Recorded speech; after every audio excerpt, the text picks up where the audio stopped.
celle qui au Panthéon repose désormais, nous disait que la plénitude de l'amour du prochain, c'est simplement d'être capable de lui demander « Quel est ton tourment ?» Monsieur le Président, Mesdames, Messieurs du tribunal, il y a chez le Père qui adopte un sentiment sublime, celui du don pour le don, sans présager l'abandon. L'adoption est connexe de l'amour, c'est une ramification de plus. Il est arrivé que tombe du nid, perché haut dans l'arbre l'oisillon, une mère trop occupée à chasser, l'ayant abandonné. Se présente alors un animal, grande bête, regarde avec pitié, renifle, lèche. Un croc, une bouchée, plus d'oisillon. Si en plus d'avoir une mère, il avait eu un père, peut-être celui-ci aurait-il pu voler à son secours. On croise dans une vie bien des individus, comme M. Calvat, tous façonnés par une histoire.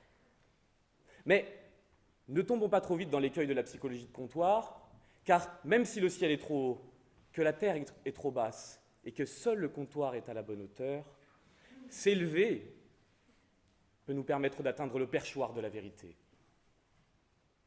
C'est pour s'élever que nous buvons l'amour que nous donne notre Père. Et convenez qu'il est mal poli de recracher en public l'ivresse. De toute façon, deux choses ne peuvent se cacher, l'ivresse et l'amour.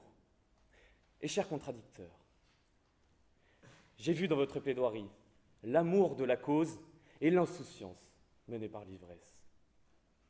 La jeunesse est une ivresse sans vin et la vieillesse un vin sans ivresse.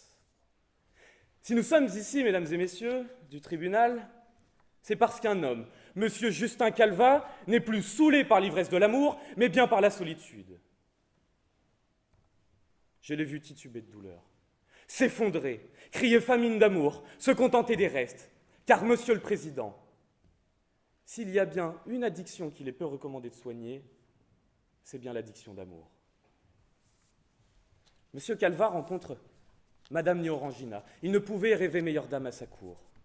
Ensemble ils vivent, s'aiment, se chérissent, et personne ne fera l'affront de dire à Monsieur Calvat que pour deux, il ne disposait pas d'assez d'amour. Aimant et aimé par Madame Néorangina, il se tourne vers ce petit garçon de 10 ans. Un nouvel héliocentrisme est né dans notre univers. Il est le soleil des deux amants. Monsieur fait tout ce qu'il peut pour le nourrir, des palettes d'amour, alors que jusque-là, cet enfant n'avait vécu qu'avec la moitié de ce qui est nécessaire. Oui, nous l'admettons. Après des années de vie commune, les relations se distendent, mais si elles se distendent, c'est bien qu'elles ont existé. Monsieur l'admet, avoir réduit sa participation financière à l'égard du petit Nicolas n'était pas la meilleure décision qui lui a été donnée de prendre. Mais doit-on acheter pour être aimé ? Monsieur le Président, Mesdames, Messieurs du tribunal, l'un d'entre vous a-t-il déjà tendu un billet de 10 € dans l'attente de 10 minutes d'amour ? Ces choses-là ne s'achètent pas, ça n'a aucun sens. Et c'est justement parce que c'était de bon cœur qu'il participait, lorsqu'il a enfin compris qu'acheter, ce n'était pas aimer, il a renoncé à en faire plus. Jamais les histoires à l'eau de rose n'ont été financées par la Banque de France, et c'est d'ailleurs bien plus la pauvreté qui tend à enrichir et embellir l'amour. Vivre d'amour et d'eau fraîche. Le lien se rompt, sans que monsieur ne souffre de le perdre, un lien de filiation s'établit, reçu comme un héritage, et puis la mort, encore une fois. Maman est morte. Oui, monsieur aurait voulu parler de la mort. Non pas celle de la mère de Gary, non pas de celle de l'étranger, mais encore une fois, la vie a fait irruption, il ne vit désormais que pour lui. L'article 310-3 du Code civil nous dit que la filiation se prouve par l'acte de naissance de l'enfant ou par l'acte de reconnaissance, constatant la possession d'État. Et en l'espèce, nous sommes certains ici qu'il y a possession d'État, ce qui est contesté ici, c'est son maintien. Une lecture attentive de l'article 311-1 du Code civil nous indique oui, vous avez raison, cher contradicteur, qu'il faut une réunion suffisante d'un nombre de faits énumérés qui révèlent le lien de filiation. Il est vrai que le fils de monsieur ne porte pas le même nom que monsieur Calvat, et que cette condition peut être nécessaire. Mais je réponds que ce n'est qu'une condition de plus, parmi tant d'autres. Selon la jurisprudence, comme vous l'avez très bien dit, la réunion de tous les éléments énumérés n'est pas nécessaire pour que la possession d'État soit établie, principe énoncé dans un arrêt que vous avez très bien rappelé, je vous remercie, 5 juillet 88. Et il n'est même pas nécessaire, encore une fois, que l'ensemble des faits énoncés, pris isolément et existé pendant toute la durée de la période considérée, 6 mars 96. Mais, cher tribunal, cette personne a été traitée comme son enfant et qu'elle-même a été traitée comme son parent. Je réponds oui, Monsieur le Président, qu'il a pourvu à son éducation, son entretien. Je réponds oui, Monsieur le Président. Cette personne est reconnue comme son enfant dans la société. Je réponds évidemment oui, Monsieur le Président. Cette personne est considérée comme telle par l'autorité publique. Je réponds encore une fois oui, Monsieur le Président, Mesdames, Messieurs du tribunal.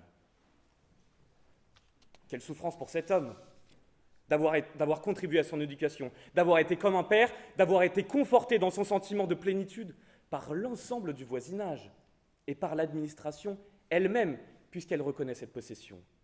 Et aujourd'hui, d'être ici. Mais au-delà même de l'effet direct sur l'enfant qu'était M. Ni-Orangina, personne ne peut lui faire l'affront de ne pas reconnaître un effet indirect. La part de lumière qu'il a amenée, le voile d'ombre qu'il a soulevé, a mis fin à la solitude amoureuse de cette mère, ce qui a grandement embelli la vie de ce petit garçon. Chers contradicteurs, je vous ai compris au sujet de l'article 311-2 du Code civil. Mais allez au-delà de ça, ne survolez pas. La possession d'État doit être continue, paisible, publique et non équivoque. C'est une évidence. Mais ne vous méprenez pas sur le terme de continuité. Sur la continuité que doit présenter la possession d'État, vous nous parlez d'argent. Je vous parle de communauté de vie. Puisque la jurisprudence considère que cette possession n'implique pas nécessairement une communauté de vie ou des relations constantes. Et c'est un principe admis par un arrêt de la Cour de cassation le 3 mars 92. Enfin, la possession d'État peut être constatée dans un délai de 10 ans par toute personne qui y a intérêt, au titre de l'article 330 du Code civil. Nous agissons donc de bon droit. Rien ici n'est unilatéral, puisqu'il y a eu consentement des deux parties. Je refuse de voir se rompre un lien de filiation après consentement des deux parties. À 16 ans, Monsieur le Président, on est responsable. Après tout ce qui a été entrepris par monsieur, après les épreuves traversées, un second deuil consécutif du premier. L'âme nomade habite ce fils. Permettez au moins à cet homme, sédentaire lui, de partager l'imaginaire, le foyer des pensées. Qu'il ait le droit de savoir à quel point ce voyage a aidé M. Ni-Orangina à faire ce deuil, que tous les deux puissent enfin serrer leurs mains. Car c'est bien une main tendue qui ne demande qu'à être attrapée. Pour la mémoire de cette mère, que soit le temps d'un instant, une minute, un mois, une année de plus, perpétuer sa volonté de voir père et fils unis. Ce père, ce fils, membre du jury, ce père qui s'apprête à perdre son fils.